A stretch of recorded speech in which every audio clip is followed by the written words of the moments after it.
Hola, buenos días. Mi nombre es Montserrat Acef Narváez, de la sede Macuspana del Centro Educativo Universitario Siglo XXI. En esta ocasión voy a hablar acerca de un tema muy importante para las empresas y que se aplica, aunque no de manera estricta, en nuestra vida cotidiana. Estoy hablando del Manual de Procedimientos de Compras. Pero antes de ello voy a definir unos términos muy importantes para esto. Un manual es una guía donde se establecen diversas situaciones, desde cómo funciona un dispositivo hasta los procedimientos para llevar a cabo cierto aspecto. Un procedimiento es una sucesión de actividades que nos permiten llegar a un fin o resultado específico. Entonces, el Manual de Procedimientos de Compras es una guía de lo que debemos realizar en el departamento de compras de nuestra empresa, destacando en la manera en cómo vamos a abastecernos de acuerdo a nuestras necesidades, así como con qué proveedor vamos a trabajar, qué materia prima vamos a utilizar, entre otros aspectos. No contar con este manual de compras se puede traducir en una pérdida de tiempo y dinero para la empresa. Por eso es que los manuales de compras son una de las mejores herramientas administrativas, porque permiten que las empresas normalicen sus operaciones. Y esto a su vez permite un crecimiento y desarrollo debido a que la empresa cuenta con bases sólidas y consolidadas. Ahora bien, otro punto importante dentro del manual de procedimientos de compras son los objetivos. Dentro de estos encontramos diversos. Voy a mencionar tres importantes. Implementar los procedimientos correspondientes al proceso de compra. Implementar un mecanismo de decisión de compra de manera correcta. Y disponer de una herramienta de capacitación y utilización para nuevos usuarios. Imaginemos por un momento que en nuestra empresa no tenemos un manual de procedimientos de compras. Pero claramente en el área o en el departamento hay una persona que lleva años trabajando allí. Por supuesto sabe de qué manera funciona, cómo se realizan las compras y todo lo relacionado a estos procedimientos. Pero va a llegar el punto donde esta persona se tiene que ir o inclusive puede renunciar a nuestra compañía. ¿Qué es lo que vamos a hacer ahí si no tenemos un manual? Va a ser toda una revolución y todo un desajuste en las operaciones que tengamos dentro de la empresa. Por eso es importante tener un manual, porque si esto llega a pasar, el nuevo personal va a saber y va a tener una guía de lo que debe hacer y cómo lo debe de hacer. Y de igual forma, los departamentos que trabajan en conjunto con el departamento de compras también van a saber el funcionamiento. Ahora bien, otro punto importante a considerar son las políticas. Una política es un lineamiento que establece hacia dónde debe dirigirse una actividad y que facilita la toma de decisiones.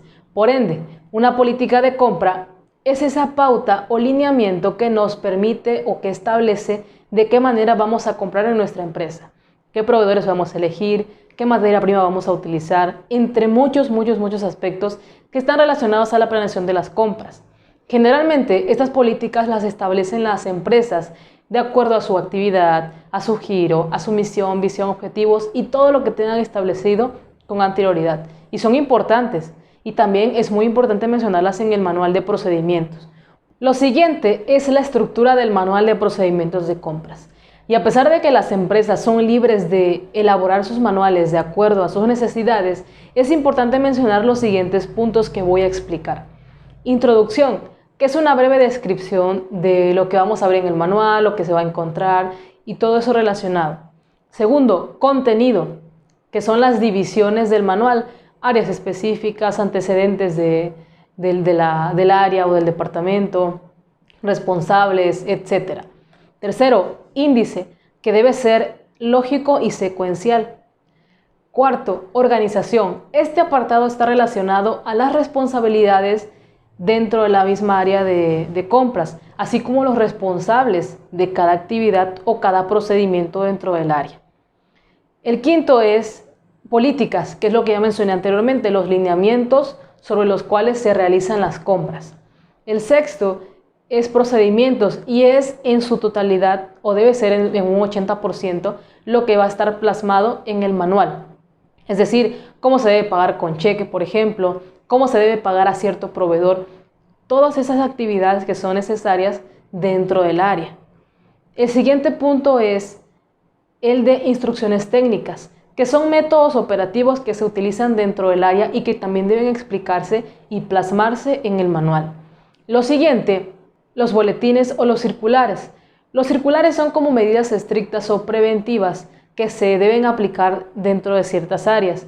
Y los boletines son relacionados a información con los proveedores y que obviamente debemos de conocer, y que los responsables del área y quienes están involucrados y trabajan en conjunto con el departamento también deben conocer. Ahora bien, como penúltimo punto, voy a hablar del proceso de compras, que al final de cuentas es importante porque es parte del manual de procedimientos de compras y del área como tal. Entonces no hay que olvidarlo y es un punto considerable a plasmar dentro del manual. El proceso de compra lleva diversos pasos, entre ellos identificación de las necesidades de compra, es decir, reconocer o observar y analizar qué necesidades existen dentro de mi empresa. Esta identificación debe hacerse de manera anticipada, es decir, no hay que esperar que el material se acabe para ahora sí comenzar a anotar o a buscar dónde comprar, no, sino puede que quede un poco o quede un porcentaje considerable y entonces entrar y comprar. El segundo punto es la descripción de esa necesidad. Y aquí es donde encontramos las requisiciones de compra, que básicamente es un formato donde se establece de manera detallada qué se necesita, qué área la necesita, quién está responsable de esa área, entre muchas otras cosas. El tercer punto es el de la determinación y análisis de las posibles fuentes de abastecimiento, es decir, los proveedores, analizando la calidad, los costos y los acuerdos que estos ofrecen a la empresa. Lo que nos lleva al cuarto punto, que es la determinación de los precios y los términos bajo los cuales vamos a comprar, que es también un punto importantísimo a considerar. El quinto punto es el de la preparación y asignación de la orden de compra. Aquí quiero hacer un hincapié. La diferencia entre una requisición de compra y una orden de compra es que la requisición es el formato donde el área o la persona que necesita cierto material va a explicar lo que necesita, pero eso no quiere decir que se va a comprar inmediatamente, sino que va a pasar por un proceso y el final de ese proceso es la orden de compra, es decir, la autorización de ese material o de ese bien que necesita el área de la empresa. Todo esto lleva procesos al final de cuentas. El siguiente punto es el del seguimiento y la expedición de la orden. Una vez que ya se autorizó la orden de compra, pues se manda al proveedor lo que se necesita bajo los acuerdos que ya se plasmaron con anterioridad y se le da un seguimiento de manera considerable para que el proveedor cumpla con lo establecido en la orden de compra. El siguiente punto es el de recepción e inspección de los artículos. ¿Esto qué quiere decir? Que esto ya es cuando llegan los materiales a la empresa y aquí hay que cotejar de acuerdo a las facturas que haya llegado lo que se acordó y lo que se planeó. El siguiente punto es la liquidación y obviamente el pago a los proveedores, de acuerdo a lo que se estableció en un principio, es decir, si se debe pagar de contado, debe pagarse en parcialidades, todo eso ya se estableció anteriormente. Y por último, el mantenimiento de registros, que es muy importante. ¿Por qué? Porque es el archivo de las facturas y de las órdenes y de las requisiciones de compra, que al final de cuentas es un historial que tendremos como respaldo para las compras futuras. Esto se puede hacer de manera manual o de manera automática, que es mediante la computadora, aunque se recomienda que sea de las dos formas. Ahora bien, aquí voy a mostrar unos ejemplos de un manual de procedimientos de compras, cómo se realiza, cómo lo realiza cada empresa. Como dije en un principio, todo depende de las empresas de la cual se esté hablando, porque cada empresa define la estructura que quiere plasmar, define qué es lo que quiere plasmar, qué procedimientos y todo eso. Por eso es que voy a mostrar estos siguientes ejemplos. Bien, el primero es el del DIF, de un manual de procedimientos de compras. Tenemos la portada, tenemos una actualización, un control de versiones, luego viene ya el índice y dentro del índice viene el contenido, que es lo que mencioné en un principio. Posteriormente la introducción, que es importante para que la persona que va a leer el manual sepa de qué trata el manual. Posteriormente un marco jurídico, luego definiciones que se consideran importantes, términos quizá que están dentro del manual y que deben explicarse anteriormente para que se entienda. Posteriormente disposiciones generales, luego el organigrama funcional de la organización como tal. Luego tenemos una estructura de procesos específicamente del área de compras. Luego la simbología para mostrar qué es lo que significa cada situación.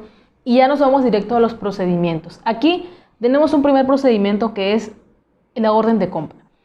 Detalla de una manera secuencial las actividades que se deben realizar para la orden de compra y también plasma el objetivo de esa orden de compra, o sea, de ese procedimiento como tal, las políticas de operación. Tenemos un mapa también que nos muestra gráficamente cómo es que se realiza ese proceso. Aquí sigue el mapa y posteriormente el siguiente procedimiento, y así se va este manual: el procedimiento, el objetivo, las políticas y por ende un mapa que muestra gráficamente qué es lo que se va a hacer. Eso ya es por parte de cada organización y cada empresa que decide la estructura, porque al final de cuentas puede ser que todas las empresas tengan un departamento de compras ya sea definido y estructurado o no definido, sino simplemente que se sepa que tienen que hacerse las compras. Pero no todas las empresas son iguales ni todos los procedimientos son iguales. Cada empresa es única en su procedimiento, en su actividad, en su giro, sobre todo en sus objetivos, su misión y su visión. Eso es lo que determina qué es lo que va a plasmar en el manual de procedimientos. Entonces, por eso es importante no dejar pasar cada uno de los puntos importantes dentro de estos manuales y sobre todo lo que dije en un principio, plasmar en una guía, en un libro, cómo se maneja cierta área de la empresa. Y no solamente el área de compras, sino todas las áreas en general deberían tener su manual de procedimientos. Bien, estos son los puntos que yo considero importantes dentro de este tema. Agradezco la atención prestada y les deseo un excelente día. Gracias.